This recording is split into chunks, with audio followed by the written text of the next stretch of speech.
Why is it that even when we know exactly what to do, we still don't do it? My friends, today we are talking about self-sabotage, and we're kicking off this brand new series, Stop Self-Sabotaging, with a juicy one for you guys. It's a new year, and I know you want to break out of those habit loops that are just not serving you anymore. Whether you keep jumping ship every time you get into a serious relationship, even though you really deep down want to start settling, why you keep procrastinating on projects that you want to do, or constantly delaying doing something that you say matters to you, or consistently find yourself cluttering your life, your space, and becoming disorganized. All of these are self-sabotage habits that are there because they serve a purpose. And in today's video, I'm going to be explaining to you what exactly the function is of self-sabotage and how to overcome it by becoming aware of how self-sabotage is showing up in your life and what the root is underneath that habit. Hello and welcome back to my channel. If you're new here, I'm Nicole, a life and business coach for high-functioning women. I'm a self-proclaimed foodie, content creator, educator, and your new abundance bestie. In my world, we talk about all things to do with elevating your life. I post weekly videos helping the everyday woman embody her highest self, create inner wealth, master her mindset, unlock her femininity, and be an absolute boss in life. I create resources, trainings, and host experiences online and in person in order to help you reconnect to your true self. Not the one you think you need to be, but the you that you were born to be. So you can reclaim your power and amplify your voice to lead, love, and create as a woman. If you like my vibe and you want a little bit more abundance in your life, hit subscribe to be notified whenever I drop a new episode, and be sure to check out the free resources in the description below. Hey, I'm Nicole, your abundance bestie. I am a life and business coach. I'm here to help you embody your best self and elevate your life with practical tips, with practical steps and tools that help you create a change one day at a time. Firstly, what is self-sabotage? At its core, self-sabotage is a self-preservation process. It is part of our instinctual nature as human beings. It is a survival mechanism that allows us to cope. See, nothing that you do behaviorally is done just because. Everything you do has a function to serve and protect you. And there is always an underlying reason beneath every behavior that you do that you don't want to do. And it's usually got to do with protecting yourself. How do you stop self-sabotaging? Well, to stop self-sabotaging, you have to start at the root. You cannot overcome self-sabotaging behaviors unless you become aware that they are self-sabotaging to begin with. So many people I work with in my workshops, in my coaching programs, want to create changes in their life and results. However, even when we lay out exactly what they need to do, they keep falling back to old ways and old patterns, and they can't seem to overcome that resistance that gets in the way of them getting started or staying consistent. So the first and only place to start your journey of overcoming self-sabotage is to become aware of where that self-sabotage is actually showing up for you and beginning to understand what function that action is actually doing to serve you. Because as much as you want to get rid of the self-sabotaging behavior, if that action is actually there to help you cope, to protect you, and to serve your survival, then you're not going to want to let it go, at least not on an unconscious level. Because unless you can replace that behavior with something that does create safety and security for you, then that habit is the path that you're going to take every single time without fail. So let's dive into the 11 ways you're self-sabotaging that you might not have realized. Self-sabotage symptom number 1 is uprooting. That basically means constantly jumping from thing to thing. For example, jumping projects, starting new businesses, moving houses, moving suburbs, changing relationships. When you are constantly uprooting, you are essentially not allowing yourself to plant deep roots and to blossom and thrive where you are, which means you never have to commit to actually being disciplined enough to work on something. You never have to deal with the uncomfortable emotions or learn how to communicate effectively to move the needle forward on a project. You also never have to deal with the stress involved with being persistent on something, and you're always living in the high of starting something new, or the honeymoon phase of things. You also are doing this unconsciously to avoid conflict. And when you are constantly uprooting, essentially you're diverting your focus towards the starting and the growing of a new project, rather than bringing your attention, focus, and energy on being consistent with something. The function of uprooting is really about avoidance. It means that you never have to dig deep, be vulnerable, or commit to anything. And the truth is that process is actually really challenging. So I understand why you would unconsciously want to be uprooting, especially if you're someone who has deep-seated beliefs about not being capable of creating a different life, a different result, of having a healthy relationship. How you're going to overcome this self-sabotage loop is by, firstly, again, awareness. I mean, I could say this for all of them. Become aware that you're actually doing it. Notice when you're consistently changing or constantly wanting to travel to avoid something or to have new stimulus, or perhaps you're wanting to launch things all the time and not really letting them have space or room to evolve properly or to really blossom into fruition. Figure out what is driving you away every single time you decide to uproot.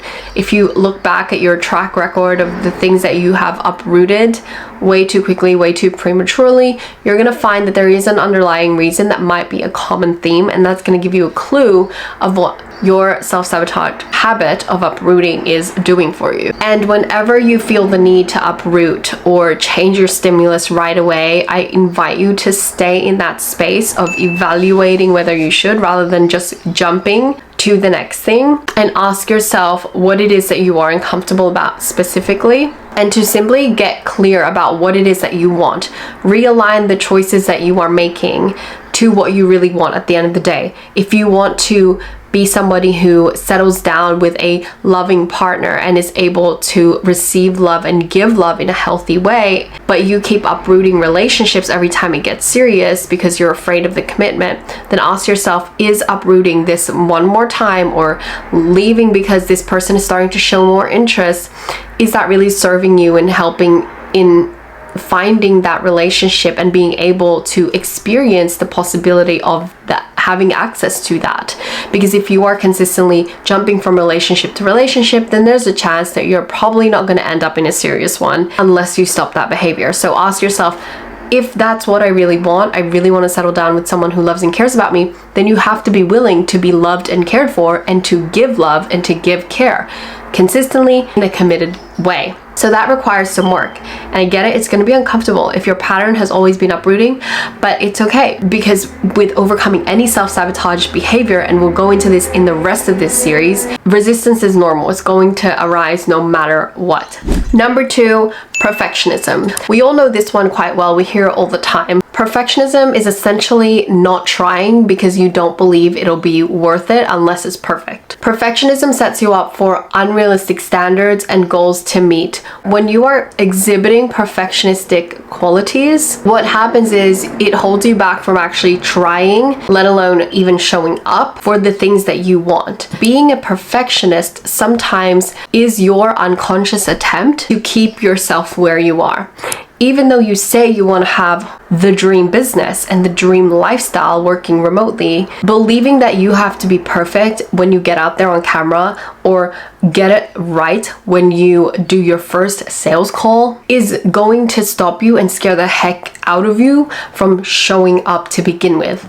This unrealistically high expectation functions as a deterrent to keep you in your current known familiar state, because guess what? Your brain does not like friction. It does not like to be uncomfortable, and it definitely does not like the unknown. So when you are noticing that you're afraid of being not good enough, ask yourself, what is the standard that I'm measuring myself up to? What am I expecting of myself right now, and how can I be more realistic with that? And this is not lowering the bar in a negative way. This is the most loving thing you could do for yourself. And a lot of this has to do with grace and being able to practice more grace with yourself when you are trying something something new or doing something for the first time. Instead of focusing on getting something perfect or excellent or at a standard of someone who's a master at the certain skill, practice allowing yourself to just get it done. One of my favorite quotes, I think it was from Michael Jordan, don't quote me on this, but it's something about the more shots you take, the more you will miss, but also the more that you will actually get. So if you're sitting there and you only take 2 shots, you either get both shots, 1 shot, or no shots. If you take more shots, you will get more chances at winning. Yes, it's going to require more L's, but that is okay because it means that you get to develop your skills and develop your mastery along the way. And that is far better than sitting there being afraid that you're not going to get it perfect and not even trying. Because if you don't even try, you will not get there. Period. That's the only way you lose, by not trying. Number 3, avoiding sitting with your thoughts and emotions. This can often show up in an avoidance of being by yourself. So many people off the cuff say things like, I literally will go insane if I'm sitting there doing nothing. I cannot be alone with my own thoughts. These sound funny and relatable, but they're kind of not a good sign. Because when you are unable to self-regulate or process and reflect on your own emotions and thoughts, more often than not, what's happening is you are in avoidance. You are avoiding really feeling what you are feeling.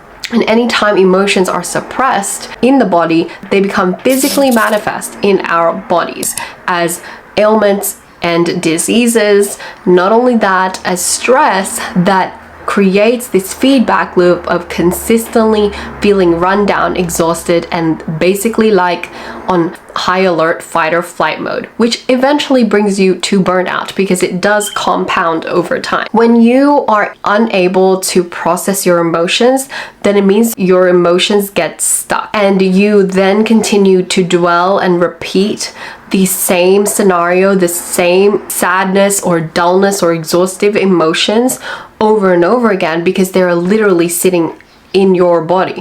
When you process an emotion, really all you have to do is feel it happening in that moment. Let the energy vibrating in your body leave your body because it will. Emotion is simply energy in motion, and any emotion that you feel, no matter how terrible it feels, is physiologically only going to be in your body for 90 seconds long. The only reason why it would be in there for any longer is because you are using your mind to rehearse, recreate, reenact, and basically keep that emotion in your body. The other thing is when you are unable to process your emotions as well, sometimes this goes the other way. People think that positive people are always really well balanced and happy. Sometimes positivity is also a coping mechanism. It's so healthy for us to feel our emotions all the way through because the human experience is not just about always being happy because that literally is abnormal. It's about feeling all the range of emotions on the spectrum and allowing yourself to fully be in them and to receive from the wisdom and the gifts that each of them hold. Number 4, justification. This is basically justifying why you haven't done something. How many of us know a person, or maybe we are that person, that says, I'll go to the gym, or I'm gonna start going for a run, I'm gonna start getting fit, I'm gonna start eating clean, I'm gonna start that business, just you wait. They keep saying these things and it's been how many years later? And what business? What gym bod? Like what running routine? Like this habit of justification is basically an excuse that you offer to yourself to feel momentarily satisfied, okay with your decision to not do something. Any reason that you provide the world or yourself for not showing up for the things that you say you want to show up for is you doing this justification that I'm talking about. What matters most to creating any level of change, any result, any outcome you want in life is whether or not you actually did it. It's not about whether you said you would, or you tried, or you thought about it, or you planned for it. It's not about any of these things. It's about literally whether or not you did it. It's as simple as that. Never want to be people who say we're going to do something and then justify why we can't. Underlying this is again a protective mechanism of wanting to stay in your comfort zone where it is familiar, where you are less likely to receive criticism or to fail. It's like a cushion. Anytime you justify why you can't, I want you to ask yourself, nobody's holding me to this. Why do I bother to keep telling people I'm gonna try going to the gym, I'm gonna try starting this business? Like, start looking at yourself in the mirror and taking yourself seriously. Your words matter, and they should matter the most to you. It should break your heart that you are not sticking to your own word, because just like you expect your friends, your partner to be loyal and stick to their word, you got to learn to stick to your own. And so a huge practice that I personally adopt all the time is asking myself, do I really mean that? Don't even bother saying it out loud if I don't mean it. Intending to act on it is very different to actually acting on it. Even if you act on 1 out of the 10 things that you say, that is going to be far better than acting on 0, because that's the only way you really truly initiate change in your life. And also, excuses are a way to divert from the work that is required to actually accomplish your goals and desires. So the more excuses you offer, it's likely that the less work you are actually doing. All the work is literally happening in your mouth. You know that meme, the "Shut it, Shanice." Shanice, your mouth is moving a lot like a rat. Shut it, please.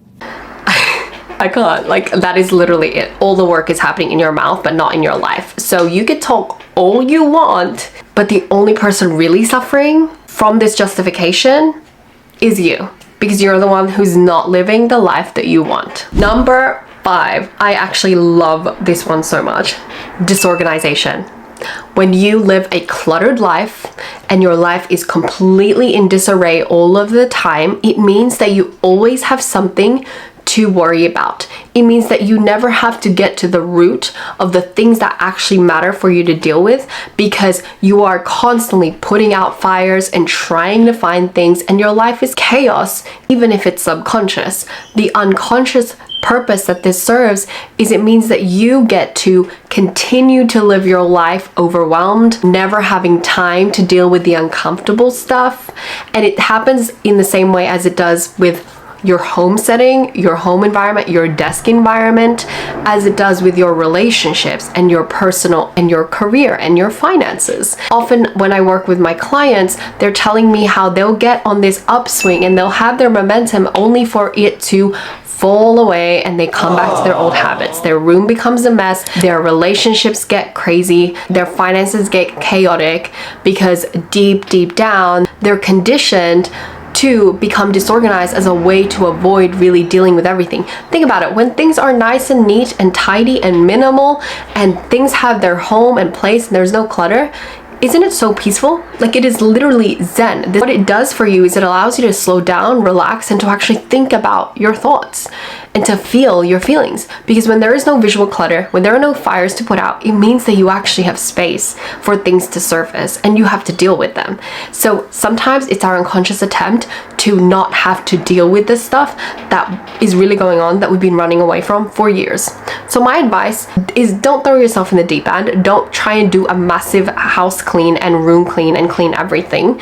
Start with one room, one space, one compartment at a time, and notice how it makes you feel. Notice the peace that comes from having a clean visual space and an organized life. With an organized life, you allow yourself to have an organized mind, and it goes the other way too. When you organize your mind, you're also able to organize your life better. So learn to sift through your thoughts, learn to drown out the noise, set some boundaries, draw some discipline, and actually learn to value the stillness. And if you're someone who's like, Nicole, I hate stillness, I literally cannot, then I want you to ask yourself, how is it serving me to have my life currently look like the way it is right now?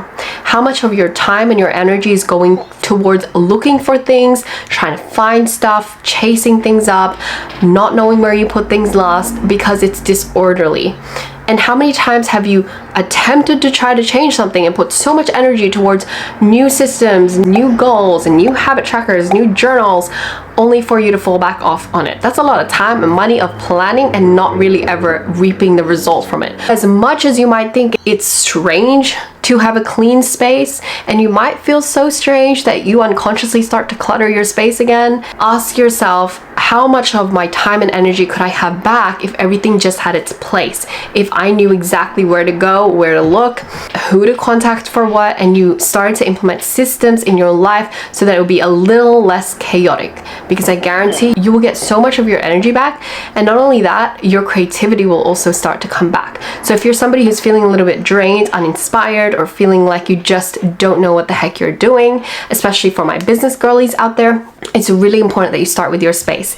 Even if it's just your closet, you see it every single day, start with your closet or your makeup drawer. Whatever thing you see the most every day, start there, and it will literally feel liberating for you to do. Before I move on, I want to invite you to a brand new workshop that I'm running called New Era Energy. It's all about overcoming your self-sabotaging behaviors, and inside I'm going to be teaching you the exact steps to stop your self-sabotage and to actually transform your life one thought, feeling, and action at a time. As you know, creating lasting change requires an intentional process, and I work with a neuro-linguistic programming expert and couple that with my personal expertise as a business and life coach for women who want to elevate their life and create lasting transformation. In 90 minutes, you're gonna walk away with everything you need to actually change your reality from a life that you are drained and exhausted by, or perhaps feel utterly lost, confused, and are lacking clarity in, to a life that you are lit up by, you feel expansive in, and are the most magnetic, authentic, and influential. Whether you are a mother, a daughter, a student, working a 9 to 5, or running your own business and empire, this is a workshop for you if you want to step into your new era and leave behind your old toxic habits and traits once and for all. Details are in the description below. I'll see you there. Because a lot of the people around us and a lot of our conditioning teaches us that we don't deserve to make money easily, especially if you've grown up with a struggle story like mine. We are living our lives way too stuck in our conditioning, in our learned beliefs, rather than learning to reprogram how we think. If you want to take your abundance to another level, I want to help you. I'm a life and business coach for women who want to step into their next level by activating wealth from the inside out. To help you take your first step to unlocking true abundance and your aligned potential, I'm giving you free resources, workshops, and masterclasses that you can access on demand right now. Check out www.nicoleconception.co/free-resources to get your hands on it. For more videos like this, check out the other playlists and series I have on this channel, and don't forget to hit subscribe to be notified whenever I drop a new video. And if you're more of the podcast type, check out Freedom in Flow, where I dive even deeper into the concepts that will help you create less hustle and more flow, abundance, and alignment in your life and business. Now, if you're a reader, you'll want to subscribe to my email list for unfiltered, honest, and most importantly, applicable life upgrades. Now, don't be a stranger. Connect with me on Instagram and TikTok and send me a message. I love getting to know you and your story. It's why I do this. Okay, my lovely, that's all for now. I'll see you soon. Signing off, Nicole.